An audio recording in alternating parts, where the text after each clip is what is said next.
नमस्कार मित्रों, history research point में आप सभी का स्वागत है। आधुनिक भारत के बहुत ही चर्चित पात्र हैं औपनिवेशिक काल में लॉर्ड लिटन और लॉर्ड रिपन। ये भारत के ऐसे वायसराय हैं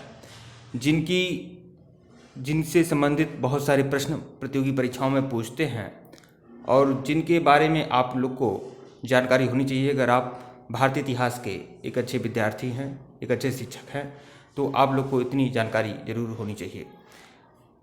तो आइए शुरुआत करते हैं लॉर्ड लिटन और लॉर्ड रिपन से संबंधित रामबाण प्रश्नों की श्रृंखला।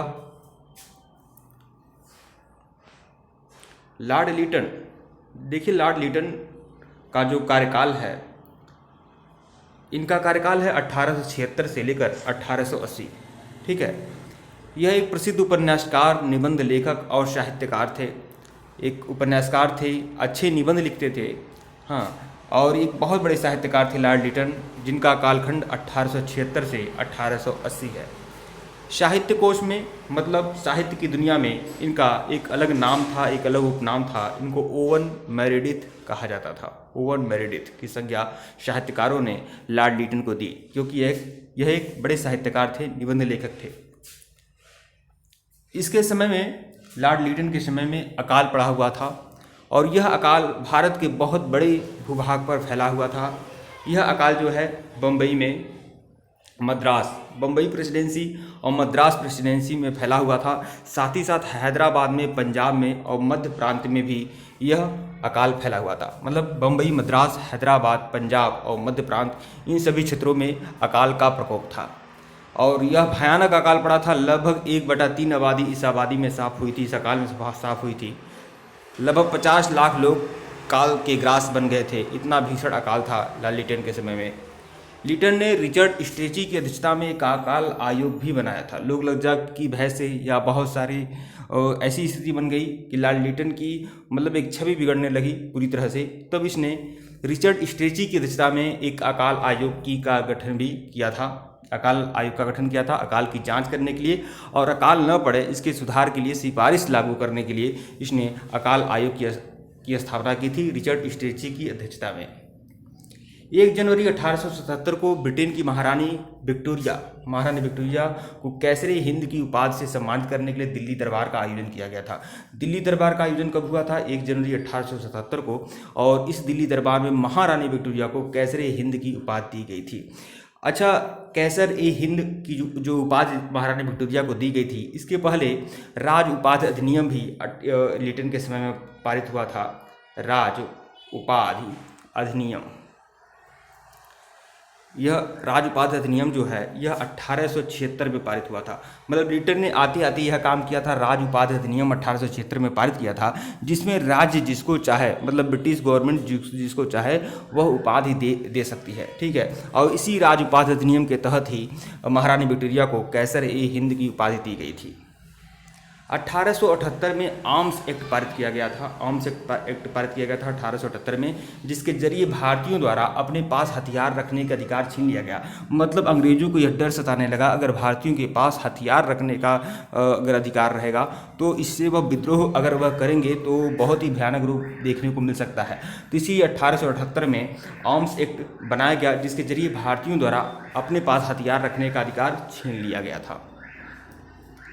मार्च 1878 में लिटन ने भारतीय समाचार पत्रों वर्नाकुलर प्रेस एक्ट पारित किया।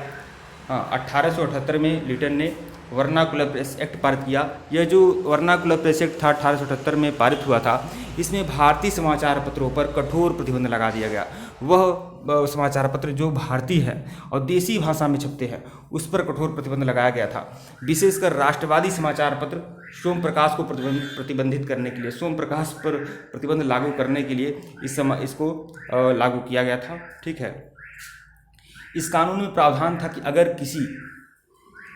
अगर किसी अखबार में कोई आपत्तिजनक टिप्पणी छपती है तो सरकार उसकी प्रिंटिंग प्रेस सहित सारी संपत्ति जब्त कर सकती है। ठीक है, अगर कोई समाचार पत्र अगर कोई मतलब ब्रिटिश सत्ता के खिलाफ बात करता है तो उसकी प्रिंटिंग प्रेस सहित सारी संपत्ति जब्त कर ली जाएगी।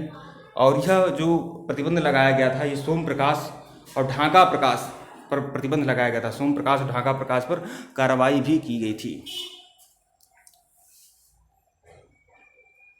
इसी के समय में 1878 को भारतीय शस्त्र अधिनियम पारित किया गया था, जिसके तहत शस्त्र रखने एवं व्यापार करने के लिए लाइसेंस अनिवार्य कर दिया गया।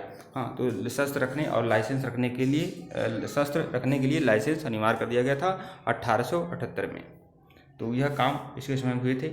और भी कुछ काम हुए थे इसी के समय में। 1878 को भारतीय शस्त्र अधिनियम पारित किया गया था, जिसके तहत शस्त्र रखने और व्यापार करने के लिए लाइसेंस को अनिवार्य कर दिया गया। इसने सिविल सेवा परीक्षाओं में प्रवेश की अधिकतम आयु सीमा घटाकर 19 कर दी थी। लॉर्ड लिटन ने एक और काम किया था। पहले सिविल सेवा की जो परीक्षा होती थी, ICS की परीक्षा होती थी, उसकी अधिकतम सीमा जो थी 21 साल थी। इसको घटाकर लॉर्ड लिटन ने 19 साल कर दिया था। तो यह भी कार्य किया और इसके लिए विरोध भी हुआ और सुरेंद्रनाथ बनर्जी ने इसके लिए विरोध किया था। सिविल सर्विसेज आंदोलन सुरेंद्रनाथ बनर्जी ने इसीलिए चलाया हुआ था। बाद में जब लॉर्ड रिपन आता है तो इस 19 साल को फिर से बढ़ाकर 21 साल कर देता है। लॉर्ड लिटन ने एक और काम किया था। अलीगढ़ में एंग्लो प्राच्य महाविद्यालय की स्थापना की थी। एंग्लो प्राच्य महाविद्यालय की स्थापना लॉर्ड लिटन ने की थी अलीगढ़ में। एक जानकारी आप लोग बता दें, जब Vernacular Press Act Lord Lytton के समय में पारित हुआ था, तो एक ऐसा अखबार था, एक ऐसा अंग्रेजी अखबार था जो लॉर्ड लिटन के वर्नाकुलर प्रेस एक्ट को बहुत ही जायज़ ठहराता है, मतलब लीगल ठहराता है पूरी तरह से। तो पायनियर अखबार होता है, यह अखबार आज भी चलता है।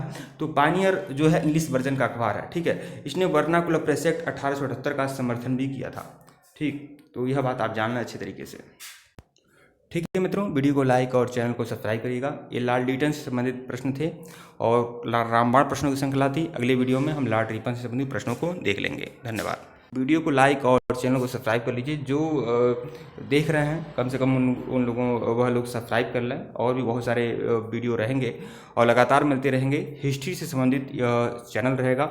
हालांकि हमारे एक और यूट्यूब चैनल है PCS पाठशाला, जिसपे सब्सक्राइबर ज़्यादा हैं, लेकिन यहाँ मैं ये सोच रहा था कि इस पर हिस्ट्री से संबंधित ही इसमें वीडियो डाले जाएँ और हिस्ट्री से संबंधित समर्पित यह एक अलग यूट्यूब चैनल हो।